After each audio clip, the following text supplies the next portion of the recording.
ಕಲಬುರಗಿಯಲ್ಲಿ ಜೈಲು ಅಧೀಕ್ಷಕಿಗೆ ಕೆಟ್ಟ ಹೆಸರು ತರಬೇಕು ಅಂಥೇಳಿ ಏನಾದರೂ ಖೈದಿಗಳು ಪ್ಲಾನ್ ಮಾಡಿಕೊಂಡೆ ಸುರೇಶ್ ಕೇಳಿದ್ರಾ, ಅನಿತಾ ಕೇಳಿದ್ರಾ, ಅವರು ದೊಡ್ಡವರು ಅಂತ ಕೇಳಿಬಿಟ್ರಾ, ಈ ಥರದ ಮಾತುಗಳನ್ನು ರೆಕಾರ್ಡ್ ಮಾಡಿದಂತೆ ಕಾಣಿಸ್ತಾ ಇದೆ. ಕಾರಾಗೃಹದಲ್ಲಿ ಅನ್ಯ ಚಟುವಟಿಕೆಗಳಿಗೆ ಬ್ರೇಕ್ ಹಾಕಿದ್ದಕ್ಕೆ ಖೈದಿಗಳ ಸೇಡ ಇದು.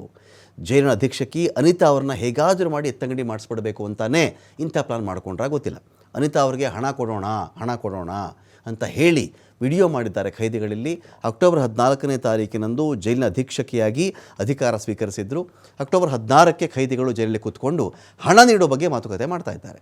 ಸುರೇಶ್ ಎನ್ನುವರ ಮೂಲಕವಾಗಿ ಡೀಲ್ ಕುದುರಿಸಿಕೊಳ್ಳಬೇಕು ಅಂತ ಸಲಹೆ ಹೋಗಿದೆ. ಅಲ್ಲಿ 35,000 ರೂಪಾಯಿ ಜೈಲು ಅಧೀಕ್ಷಕಿ ಡಾಕ್ಟರ್ ಅನಿತಾಗೆ ಕೊಡಬೇಕು ಅಂತೇಳಿ ಸೂಚನೆ ಹೋಗಿದೆ. ಡಾಕ್ಟರ್ ಅನಿತಾ ಅವ್ರಿಗೆ ಹೆದರಿಸಬೇಕು ಅಂತ ಸಹ ಕೈದಿಗೆ ಸೂಚನೆ ಕೊಡ್ತಾ ಇದ್ದಾರೆ ಮತ್ತೊಬ್ಬ ಖೈದಿ. ಅಕ್ಟೋಬರ್ 29ರಂದು ಗುಟ್ಕಾ, ಸಿಗರೇಟ್, ಮಾದಕ ವಸ್ತು ಇರ್ತಕ್ಕಂಥ ವಿಡಿಯೋವನ್ನು ಕೂಡ ರೆಕಾರ್ಡ್ ಮಾಡಿದ್ದಾರೆ. ಹಾಗಾಗಿ ಡಾಕ್ಟರ್ ಅನಿತಾ ಅವ್ರಿಗೆ ಕೆಟ್ಟ ಹೆಸರು ತರಬೇಕು ಅಂತ ಇಂಥ ಸಂಚು ಮಾಡಿದ್ದಾರೆ. ಅಂದರೆ ಈಗ ನಿಮಗೇನೋ ಎಲ್ಲೋ ಒಂದು ಕಡೆ ಆ ಥರದ್ದು ಯಾರೋ ಸ್ಪೀಡ್ ಆಡ್ತಾ ಇರ್ತಾರೆ, ಕುಡಿತಾ ಇರ್ತಾರೆ ಅಂದಾಗ ಇನ್ಯಾರೋ ಕದ್ದು ವಿಡಿಯೋ ಮಾಡಿದಾಗ ಅದು ಬರೋದು ಬೇರೆ. ಈ ರೀತಿ ರಾಜಾರೋಷವಾಗಿ ಅನಿತಾ ಅಂತ 3-4 ಸಲ ಮಾತಾಡಿ 35,000 ಕೊಟ್ಟುಬಿಡು ಅಂಥೇಳಿ ಯಾರಾದರೂ ವಿಡಿಯೋ ಮಾಡಲಿಕ್ಕೆ ಚಾನ್ಸಸ್ ಇದೆಯಾ? ಹಾಗಾಗಿ ಒಬ್ಬ ಸ್ಟ್ರಿಕ್ಟ್ ಆಫೀಸರ್ ಇದ್ದಾಗ ಅವ್ರನ್ನ ಎತ್ತಂಗಡಿ ಮಾಡ್ಸೋಕ್ಕೆ ಮಾಡಿರ್ತಕ್ಕಂಥ ಪ್ಲಾನ್ ಅಂಥೇಳಿ ಒಂದಷ್ಟು ಆರೋಪ ಕೂಡ ಕೇಳಿ ಬರ್ತಾ ಇದೆ.